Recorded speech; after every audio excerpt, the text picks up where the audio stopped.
Agora, seguindo com a segunda parte da revisão, sem mais o que fazer, o Kodo decide fugir e a Ada não o impede, apenas dizendo que não vai atrás dele, desde que ele não fique em seu caminho. Mas ainda assim faz uma última ameaça, lembrando ao Kodo que ela pode ver tudo, então irá matá-lo se lhe der motivos. Por sua vez, o Kodo também faz uma ameaça a Ada antes de partir, falando de sua missão de conseguir o fruto de chakra e se tornar um Otsutsuki, e que quando finalmente alcançar esse objetivo, será quando ele finalmente conhecerá os seus verdadeiros sentimentos em relação a ela, se quer matá-la ou amá-la. Ouvindo isso, Daemon parte para cima dele, mas o Kodo consegue escapar levando o Bug junto, deixando Ada e Amado finalmente livres para ter uma conversa. E diferente do que o Kodo acreditava, a Ada estava bem ciente do joguinho que o Amado estava fazendo, habilmente conseguindo separar ela e o Kodo. E após uma troca de farpas entre os dois, sob ameaças da Ada, o Amado fala sobre o que ele estava tentando dizer com o Kawaki sendo seu as na manga. Em resumo, ele explica alguns detalhes que já sabemos que o Kawaki herdou as habilidades do Ishiki e tal, mas que seu poder continuará crescendo e atualmente não há ninguém em Konoha que possa detê-lo, incluindo o próprio Hokage, exceto ele mesmo, o próprio Amado. Ele colocou um código de desligamento de emergência no Kawaki que apenas ele pode usar, ou seja, o Amado criou o problema para vender a solução. Só ele pode resolver o problema que ele mesmo criou ao restaurar o karma do Kawaki. E uma vez que o Kawaki é a prioridade número 1 de Konoha e sua situação também diz respeito a outras vilas, todos eles não têm escolha a não ser confiar nele. Assim, o Amado não pode ser eliminado ou abandonado por Konoha por simplesmente uma questão de segurança, de precaução contra o Kawaki. Um detalhe que meio que quebra aquela noção que muitos tinham, incluindo eu mesmo, de que apenas ciborgues criados do zero, como a Delta, podem ter um comando de desligamento. Aparentemente não há uma limitação. O Amado pode colocar um comando de desligamento em qualquer ciborgue. Porém, isso traz novas dúvidas. Afinal, por que o Amado não colocou um comando semelhante em Kodo, Ada e Daemon? Bom, visto que logo após a explicação, a Ada questiona o Amado sobre o motivo dele não ter colocado esse comando desde o início, e o Amado responde que o Jigen não deixou, pois implantar tal comando em seu precioso receptáculo seria inaceitável, acredito que eles não receberam por motivos parecidos. No caso do Kodo, isso faz total sentido, já que ele era um seguidor fiel do Jigen. Mas Ada e Daemon, qual seria o motivo? Será que esse detalhe indica que eles tinham alguma ligação com o Jigen ou que, em algum momento, foram importantes para ele? Acho que a possibilidade deles serem filhos do Jigen/Ishiki está cada vez fazendo mais sentido. Mas enfim, prosseguindo, o Daemon assume que pode lidar com o Kawaki e a Ada concorda, até sugerindo a possibilidade de que se o Amado vier a morrer, talvez Konoha possa confiar neles. Mas ele revela que o comando de desligamento é apenas uma forma de proteger a sua posição na vila. O seu verdadeiro objetivo era outro, e ele precisava do karma do Kawaki para atingi-lo. Porém, essa era uma longa história, algo que ele também tinha que discutir com Konoha. Sendo assim, o Amado sugere que a Ada aceite a proposta do Shikamaru e que eles deveriam ir para Konoha, se oferecendo como um mediador entre ela e a vila. E chegando ao final do capítulo, o Kodo reaparece andando em um deserto junto ao Bug, que não sabe o que está acontecendo ou onde está, inclusive mostrando uma certa consideração pelo Bug, dizendo que preferiu resgatá-lo, seria melhor do que deixá-lo lá para morrer. Até que em um determinado momento, Kodo começa a culpar o Kawaki por tudo que ele sofreu e não conseguiu conquistar até agora, como se ele estivesse tomando tudo dele. Assim, ele jura que vai matá-lo e tirar tudo que lhe é precioso, cada pequena coisa, o Hokage, seus amigos e Konoha. Agora, indo para as considerações finais, começando pelo capítulo 70, eu serei breve. Apesar de ter o seu papel em situar Konoha sobre as habilidades da Ada, o que pode se converter em uma vantagem no futuro, já que agora eles sabem com quem estão lidando, e diferente do capítulo passado ter se mantido em seu foco principal, não havendo uma grande quebra de ritmo, algo que eu critiquei no capítulo passado, em contrapartida foi um capítulo bem lento, o drama no laboratório se arrastou por mais tempo do que o necessário, com a Ada demorando para dar uma resposta que no final ela nem deu. E maioria do que foi dito nós leitores já sabemos. Na prática, não houve uma grande progressão em relação ao capítulo 69, a não ser o detalhe de que aparentemente é necessário contato visual para que o fascínio funcione, bem como eu já comentei no resumo, ou o finalzinho, onde há a surpresa com o sequestro do amado e finalmente o Kodo tira os seus limitadores, o ponto mais relevante do capítulo. Diria até que boa parte dos acontecimentos já poderiam ter se desenrolado e se resolvido ainda no 69, se não tivessem desperdiçado tanto espaço com interação entre os personagens fora do laboratório. Em geral, parece mais uma extensão do capítulo 69 do que qualquer outra coisa. A arte foi um ponto positivo, acho que os traços continuam consistentes, inclusive eu elogiei o capítulo passado por esse aspecto, apesar do Ikemoto ter repetido muitos ângulos em determinados pontos, onde um personagem é representado na mesma posição em vários quadrinhos diferentes, como na conversa entre Sumire e Kawaki, ou Naruto tentando abrir a porta, fazendo até parecer que ele reciclou quadrinhos, quando na realidade não foi exatamente o caso. Porém, a transformação do Kodo infelizmente não foi tão impactante visualmente quanto poderia ter sido. Tanto na escolha de design, que basicamente é o Kodo com cabelo arrepiado e uma nova paleta de cores, quanto em apresentação, saiu uma fumacinha e pronto, tá lá o Kodo em pé numa posição normal. Nem para pelo menos representar o Kodo numa pose imponente após a fumaça se dissipar, passando uma aura de vilão fodão. Ou fazer a cena de transformação mais dramática, com raios, gritos e cenário sendo destruído. Foi tudo muito seco, simples e direto. Eu esperava mais, visto que o Ikemoto fez um trabalho razoável em outras transformações, ainda mais por ser algo que já estava sendo hypado durante os últimos 14 capítulos. Isso aqui nem se compara às cenas de transformação do Momoshiki, Ishiki ressuscitando ou da primeira aparição do Borushiki. Enfim, não há muito o que extrair. E as poucas questões pendentes que o capítulo deixou foram respondidas no 71. Sinto que esse foi um daqueles capítulos feitos para cumprir tabela, preencher espaço de volume, porque às vezes o roteiro não comporta um volume inteiro e o autor tem que dar uma alongada em determinados pontos para fechar o volume em um cliffhanger ou grande acontecimento, e esse é o caso. Quanto ao capítulo 71... Bom, em geral, acho que deu um desfecho honesto ao volume 18, diferente do capítulo 70, moveu a trama bem mais do que eu poderia imaginar. Houve acontecimentos marcantes, revelações e quebras de expectativa bem polêmicas, que ao mesmo tempo podem falar muito mais sobre certos personagens e o rumo que eles seguirão daqui pra frente do que muitos imaginam. Além de ter esclarecido muitas dúvidas sobre as capacidades atuais do Kodo, limitações do Daemon, o que eu já comentei no resumo, e ser onde finalmente a cisão entre Eida e Kodo acontece, algo que já estava sendo sugerido aos poucos anteriormente. Apesar disso, tenho minhas ressalvas. Já está começando a ficar meio cansativo todas essas quebras de expectativa e reviravoltas que vêm acontecendo desde o volume 16, que mudam completamente o rumo que a história parecia estar tomando. Tudo bem que, por um lado, é bom que a obra seja imprevisível. Boruto vem sendo bem difícil de prever, especialmente nos últimos capítulos. Mas por outro lado, foi criado todo um hype em volta da invasão do Kodo a Konoha, com um clima de tensão no laboratório, flags de morte em cima do Sasuke e do Shikamaru, e a possibilidade de uma luta contra o Kodo em Konoha, só para no final não acontecer. O que deve ter sido um banho de água fria para muita gente, e às vezes eu tenho a leve impressão de que o autor não sabe que rumo dar à história e está atirando para todo lado, mudando tudo de uma hora para outra.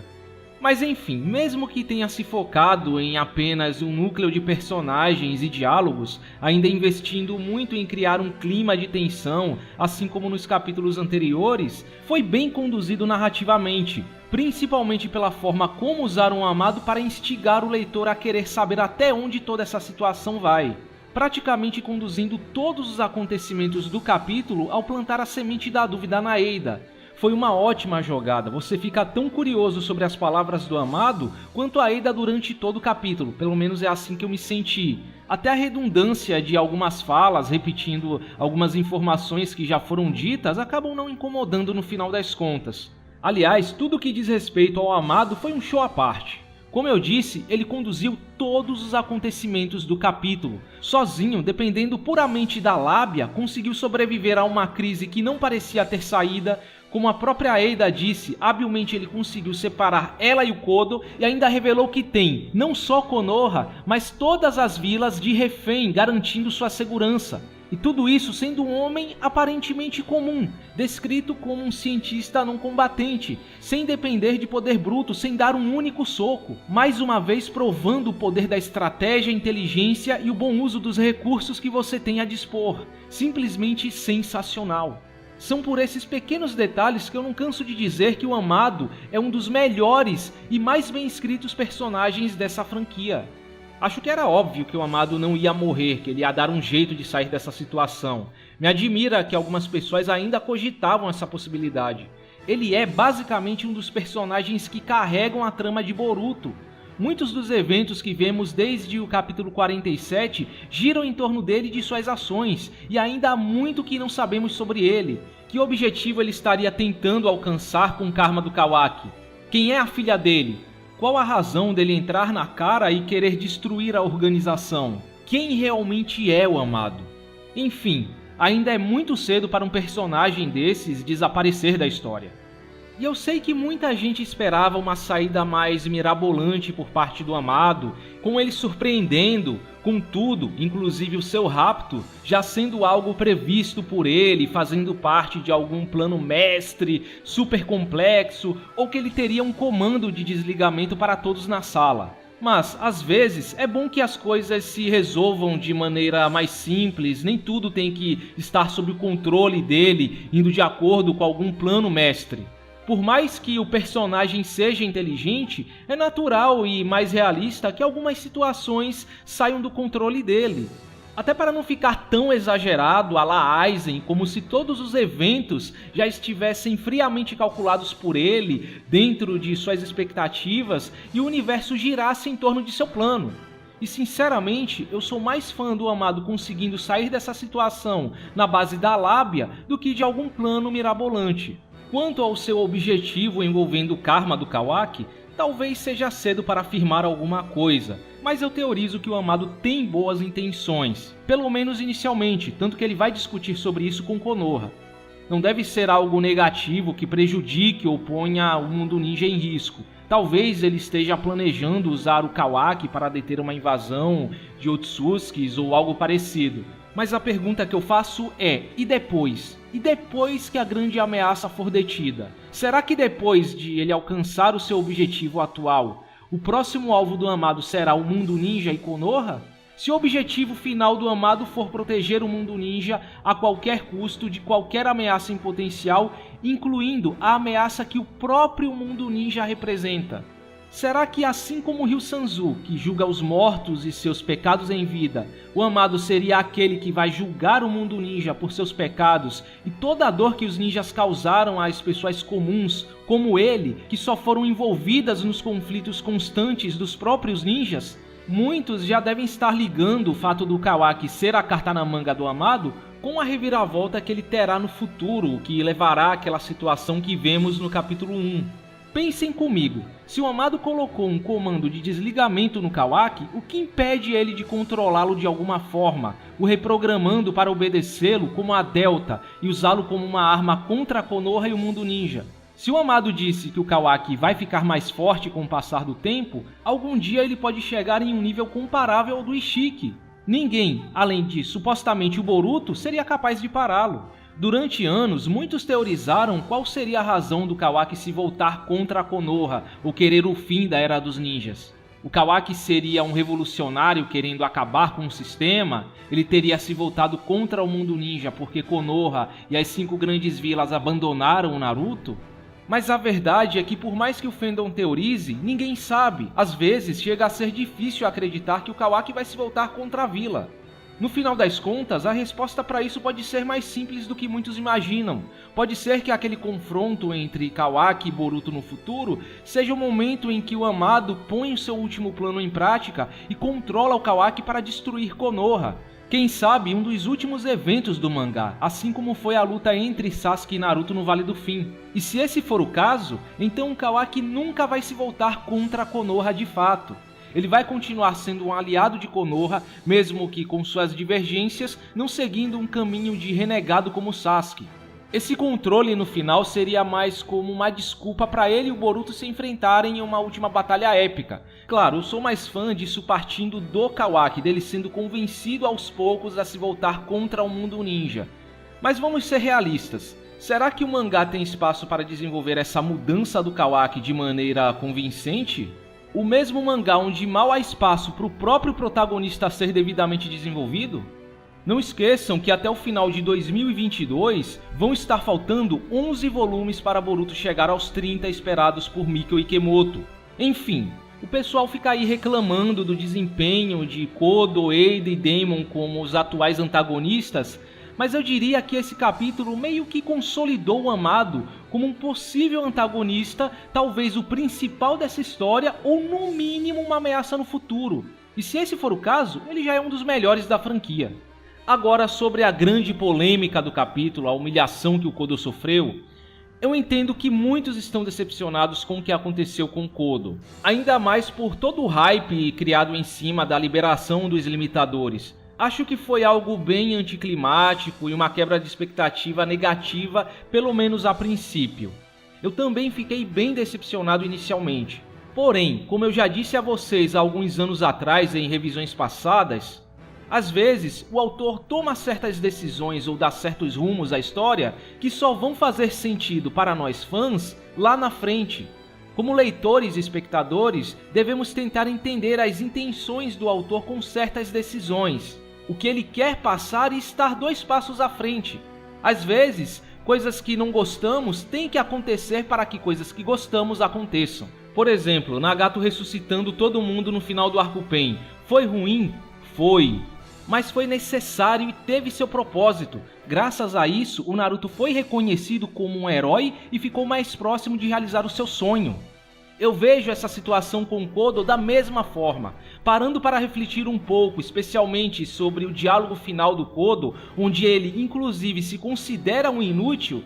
Eu vejo que o que aconteceu aqui pode ser um evento importantíssimo que vai pavimentar o caminho do Kodo para se tornar um vilão mais interessante e perigoso daqui pra frente.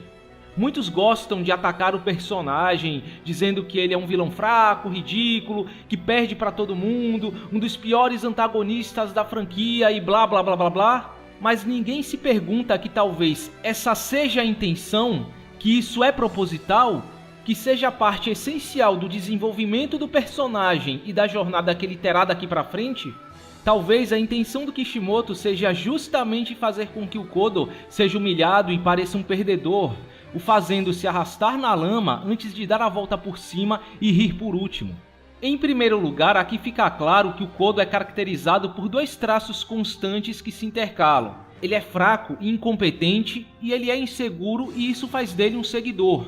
Sua falta de poder o torna inseguro, então ele busca a aprovação de outros, e essa aprovação lhe dá confiança, por isso que ele é tão dedicado a seguir o Jigen e a Eida. É por isso que ele é tão obcecado pelo poder. Ele procurou por isso por tanto tempo, e no exato momento que ele conseguiu, ele sentiu a confiança que ele estava procurando, mas tendo perdido em segundos de alcançá-lo, provou que essa não era a solução para sua insegurança.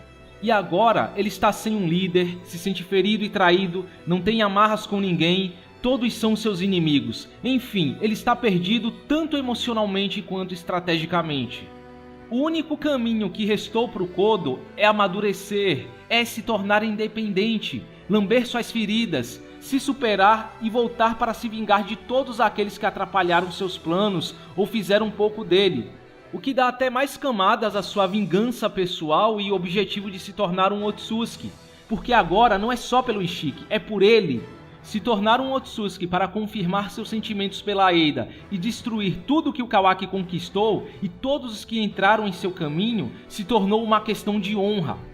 toda essa humilhação pode ser um estopim para o crescimento do Kodo daqui para frente, deixando de ser aquele garoto que ainda andava nas sombras do Ishiki para se tornar um adulto, um verdadeiro vilão, um antagonista movido pelo ódio e ressentimento, ou até mesmo um anti-herói dependendo das circunstâncias, especialmente se o amado vir a se tornar uma ameaça no futuro. Esse capítulo estabeleceu finalmente um rumo para o Kodo, e pode ser que ele seja aquele típico vilão que segue uma jornada paralela aos protagonistas, não começando muito forte ou ameaçador, assim como Shigaraki de Boku no Hero ou o próprio Kabuto. Aliás, eu vejo muitas similaridades entre Kodo e Kabuto. O Kabuto também começou como um vilão menor, um subordinado que apenas herdou e seguiu o legado de seu mentor, parecia sem muito rumo na história e surpreendeu no final. Às vezes, o que define um bom vilão não é só design, força, personalidade, motivações ou história de fundo, e sim como ele vai impactar na história, como esse vilão vai mover a trama. Inclusive, não esqueçam que tirar tudo do Kawaki significa tirar tudo do Boruto, já que eles compartilham do mesmo círculo de relacionamentos. Pode ser que a partir de agora o Kodo faça parte da profecia em volta do Boruto, do seu trágico destino, sendo aquele que vai tirar tudo dele e venha causar mais impacto na história do que muitos imaginam. E sendo justo com Kodo, por mais que ele tenha deixado a desejar como vilão, ele foi um importante fio condutor por trás da trama atual. E tudo o que aconteceu até agora é por causa dele direta ou indiretamente. Graças a ele sabemos sobre a vontade dos Otsutskis e a ideia por trás de se tornar um deus. Ada e Daemon foram libertados, personagens que, independente da opinião de qualquer um, ainda podem desempenhar um papel importante no futuro. Boruto aprendeu sobre seu karma e agora é um Otsutsuki completo, e indiretamente é responsável pelo Kawaki ter vontade de recuperar o karma e despertá-lo. Sem falar que ele tem seus méritos, ele foi sozinho e montou uma nova formação da Kara, lutou com adversários mais fortes e sobreviveu, se infiltrou com sucesso em Konoha e sequestrou o amado, uma façanha que poucos vilões em Naruto foram capazes de fazer. Enfim, se vocês me perguntarem, ele moveu mais a trama do mangá do que o próprio Ishiki. Quanto à arte, não há muito o que acrescentar, continua muito boa para os padrões do Ikemoto, não muito longe dos capítulos anteriores em questão de qualidade. Aliás, eu diria que esse volume, o 18, é um dos volumes onde o Ikemoto mais caprichou em questão de arte. Acho até que quem é mais casual está percebendo isso. Será que agora ele tem mais assistentes? A luta entre Daemon e Kodo, apesar de curta, não deixou a desejar, foi bem intensa e impactante visualmente, especialmente quando Daemon está enterrando o Kodo na base do soco. Diria que o Ikemoto conseguiu transformar o Daemon, um personagem que eu sempre achei bem feio, em um personagem badass e imponente em certos quadrinhos. E medonho até certo ponto com esse sorriso dele, que até me lembra um pouco a Toga de Boku no Hero. Um cuidado que eu gostaria que ele tivesse tido com a transformação do Kodo. Por último, talvez a única coisa que tenha me incomodado seja a Ada indo para Konoha.